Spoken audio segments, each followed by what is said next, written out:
My name is James Williams Jr., and this is part two of the transgender military clusterfuck that is. Now, there's a thin line in the military. You know, it's a real thin line. You know, every soldier that's in the military, for the most part, we want to be there. We have to be there. Some of us have families to support. Some of us have friends that we want to make sure that they live nice and healthy and comfortable lives. You know, and for you who ain't in the military, ain't no shame in it. It don't make you no less a man or no less a woman because you're not serving your country. There's no legal law or a moral clause that says, hey, you're born in America, so your bitch ass has got to get up and serve this country. The only thing in law is that you have to register as a man at 18 years old for selective service. Now, I believe it was either Bill Clinton or George Bush. One of them got rid of the draft. I don't remember which one because I was like 19, somewhere in there. But by then, I had already registered for selective service. And if you want the truth, since I was 19 years old, I had been trying to get into the military. 20, 1, 2, 3, 4, 5, 6, 7, 8, 9, 30, 31, 32, 33, 34, 35, 36, 37. It took a long time for me to get in. I went in at 37. I didn't have much success because I got hurt right out of the gate. Had to get a hip replacement, need another hip replacement. But you know what? If you want the truth, I'll do it again. But at 42, hip replacement, I'm in horrible shape. You see the stomach. I can't do any running because the doctors legally said you can ever do any more running, skipping, or jumping. And I'm going to hopefully change that come tomorrow when I make this doctor's appointment. The whole point is, you know, there's a lot of young, healthy people that went in when I went in.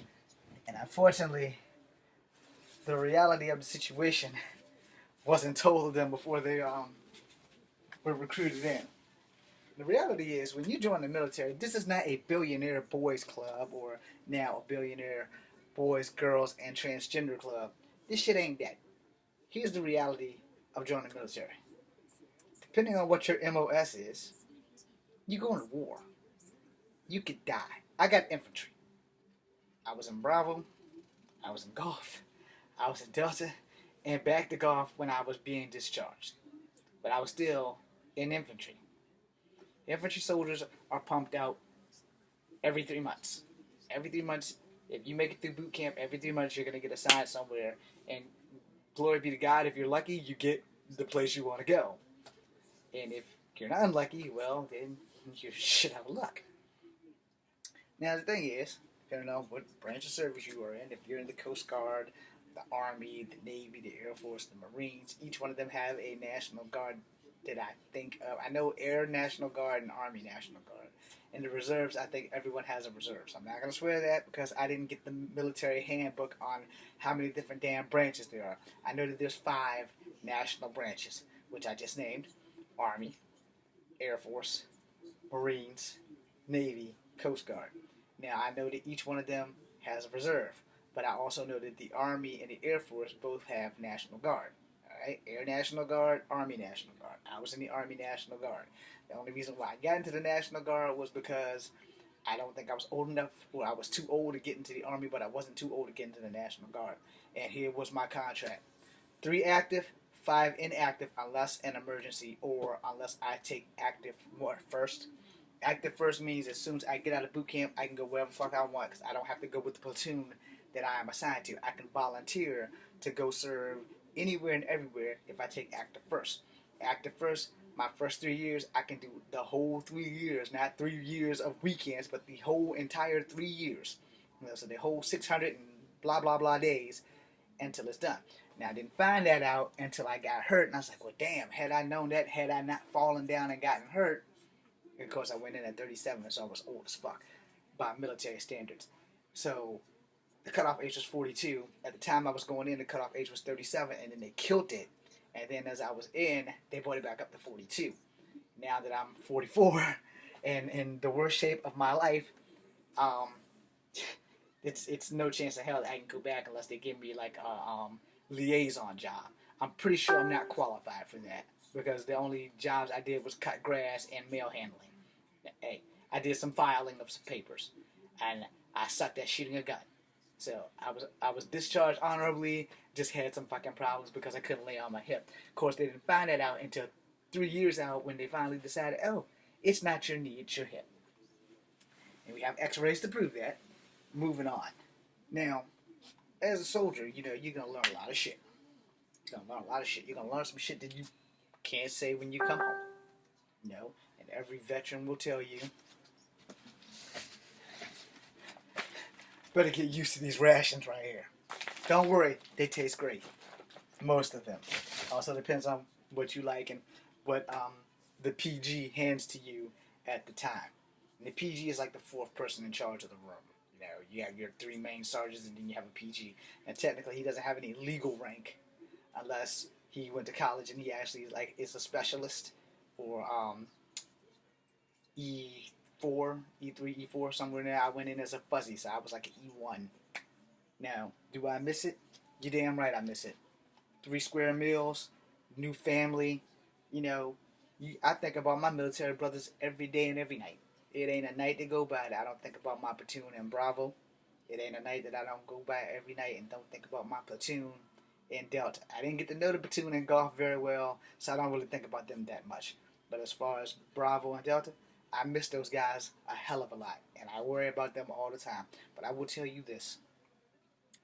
None of those guys I met in there were transgender. Alright? All those guys was as straight as an arrow. Might be surfing for jailbait, but straight as an arrow. Now, here we got this red-headed ginger, our president of the United States, which all of you asshats voted for except for me, and I'm pretty sure that nobody from the Standing Rock tribe voted for this bastard. This guy wants to take your God-given right as a soldier away from you if you're already in there, but you're transgender. Now, nobody should stand for that. He's not serving. He hasn't served. Why does he have the right to take away your right to serve as a soldier? Because you're a little different? Because you're a dude that wants to grow breasts? Or because you're a chick that wants to lose your lady parts and become a man? But you can shoot the flies off a wing, or the wings off a fly, at 300 yards. You're the soldier I need covering my ass. This asshole wants you out because you don't want to be the gender you were assigned at birth. That's not something you can help. He's saying that it's you guys' fault, that it's expensive to have health care for transgender people. Who writes his scripts, man? Or does he just always have his head up his ass? There's a difference between a person who serves and a person who could care two shits if a vet is breathing unless it's for their good. A transgender vet ain't no different than you or me. We're there because we want to be there. We're there because some of us didn't have job opportunities. Some of us didn't have money. Some of us just needed to find a family or a purpose in life. I needed to find a purpose in life. My heart was broke. I needed to get away. I did what I needed to do. I didn't finish the way I wanted to finish. I can't go back and undo falling in that hole. Believe me, I wish I could. I would have never came home. I wasn't planning on coming home anywhere outside of a fucking body bag. There were nights that was intense where I thought, damn, I made a big fucking mistake. But let me tell you something. When you pray to get into the army and you get there, God answers your prayers, then it's not a mistake. You're there. You needed to be there, and you're there. I did not want to come home. I was almost in tears trying to ask Drill Sergeant Borage to give me another day one restart. I also didn't know how seriously injured I was, which is probably another way of God slowing me down, and for a good reason. When I came home, I started having so much pain. I was like, I don't know if it was my body readjusting, because in the military, we had 300 pounds on our back at least fucking 6 days a week. 7th day, we went to church. We cleaned up most of the time. We spent like maybe 8 or 9 hours a day on Sunday cleaning up. Saturdays we had GFT, but we still had our rucksacks. Now, I know that that probably wasn't supposed to be part of this, but it's there now. It's done. How in the hell can a man who goes bankrupt 4 times, run the country into the ground, wants Mexicans to pay for the wall, wants to shut the government down, and wants to get rid of soldiers who are already who's already signed an ironclad contract, but because they're transgender, he wants to snowball their ass out of the military. Now, if he's not going to give them full benefits and shit like that, then no, they deserve to be there. They're working for their fucking keep. This douchebag full of dick tips doesn't want them to have it, which is fucked up.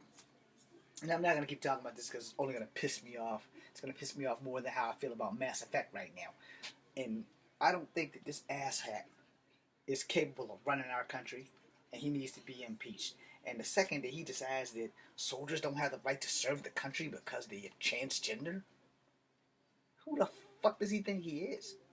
He doesn't have the right to run this country. He just got blessed. He has a horseshoe so far up his ass he farts good luck, and that's how he won the fucking election. And then he's like the sorest winner on the planet. How can you win the election and keep the one your enemy, Miss Clinton, out there? It's over. She only just came out with this book in latent terms. But prior to that, she not one time mentioned this dude's name. Not one time she said dang anything about Donald Trump. Not one fucking time. No press releases, nothing. Hell, she defended his kids. Her daughter defended his kids, and everybody went to Tiffany's aid when everybody in Hollywood started treating her like dog shit because of her daddy. Well, Tiffany can't help who her daddy is. And Tiffany, I'm sorry if I have offended you if you're watching this, but your dad's a douche. I'm sorry. You can say what you want about my dad. He's dead. It can't hurt me. But my dad would have never said that transgender people don't have a right to serve this country. You know, everybody who wakes up every morning disabled, unable to breathe, we don't have to sleep hard at night because we know that Joes are out there serving. When I mean Joes, I mean the average guy with the fucking damn dog tag on, or average girl. We're out here serving this country so that you can sleep well at night. And you want to take this right away from soldiers? You want to take this right away from people who want to serve because they have a little gender identity crisis? Really? Well, you have a hair crisis, but no one's saying you can't be president. But, you know, if you're a douchebag, you're a douchebag. What the fuck can we do about it? Absolutely nothing for 4 fucking years. We're stuck with you until we figure out this whole Russian fiasco, which, by the way, he's doing everything he can to keep everyone distracted from that. Or have you guys not caught on to the propaganda machine? He is a big propaganda machine. And this video, unfortunately, as much of a statement as I'm making, I'm helping him out more than I'm hurting him. But I realize that, but I still want to get this shit off my chest. Because anything that affects the military affects me. Why is that? Because this card right here says I'm a veteran. And this card gives me permission to speak about veteran issues. I don't know what my envelope is, but I have an envelope. This envelope right here says I'm a veteran. Which means I have a right to speak on this. Because unlike him, I signed my name on the dotted line. They made me do 21 push-ups to make sure that I could do push-ups by the time I got down there. And granted, when we got off the bus down range and they had those mortar bombs and shit blowing off at us and we were all freaking out and running all over the place, I was fucked up too. But somebody had a heart attack in front of us. That wasn't cool. And they had a lot of things going on and we got through that part. And then we started our real training. I could keep up with the young guys. I was hanging in there as best I could. And then that fall happened and ruined my fucking career. So I don't get to be in the military because I got fucked up and I'm too old. Yeah, that's on me. But I would never tell another soldier, a person who wanted to be in the military, to not go. In fact, I would encourage them. But I would give them this advice that I give everyone who's ever asked me about it. Take a year off, sleep on it. You go talk to every vet and you take every POV that you can find. Point of view, because there are going to be people who's going to tell you they had a great experience in the military. There's going to be people who tell you they had a mediocre experience. There's going to be people who tell you I had ups and downs, and there are going to be people who are going to tell you I straight fucking hated it. But a lot of people are in the military because they need to be there. A lot of people also are in the military for juvenile purposes and stuff like that. And the thing about that is, we joined the military to serve and protect. You take an oath. You put your hand on your heart and you swear to the flag that you will live and die serving and protecting this country from foreign and domestic terrorists. Hell or high water. That's what you do. It's what we do. This asshole doesn't have the right to say you can't because you're a man who wants breasts and to change your male parts. He doesn't have the right to do that. He doesn't have the right to disavow your military record.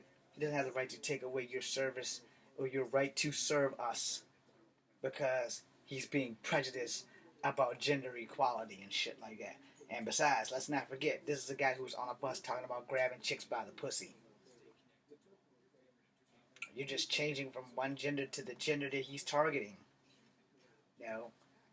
Again, I'm going to get off on that because it's starting to gratefully upset me that this asshole has that much power that he can tell you can't serve the country because you're transgender. Before I do that, what a lot of people don't understand is people feel that, alright, women's eyesight is sharper than men's. They've scientifically proven that. Women, theoretically, are tougher than men. They have to push another human being out of their body. And at first it was like, okay, well, we don't want women in the military. Alright? I understood that because when I got there and I started hearing about all these rapes and all these same gender rapes and all this shit when I was exiting, okay, I get that. Rape is bad all the way around. But for a person who wants to serve this country, their gender shouldn't have a damn thing to do with it.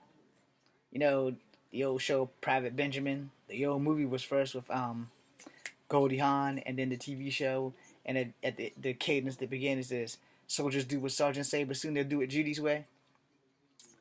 What's wrong with doing it Judy's way? Nothing wrong with being logical. Nothing wrong with getting the job done. And I salute every fucking body who wants to be a fucking soldier. Because that's what we do. Once a soldier, always a soldier. I'm James Williams Jr., Kung Fu Havoc number 2. Be seeing you. And if your soldiers voting for Donald Trump, get over yourself. Because this guy's fucking us over. Now, I don't know what he's going to do for the vets, but if World War II and World War I vets are still alive and they haven't gotten their reparations or restitutions or whatever the fuck you want to call it, what do you think they're going to do to us? Make that shit over. Be seeing you.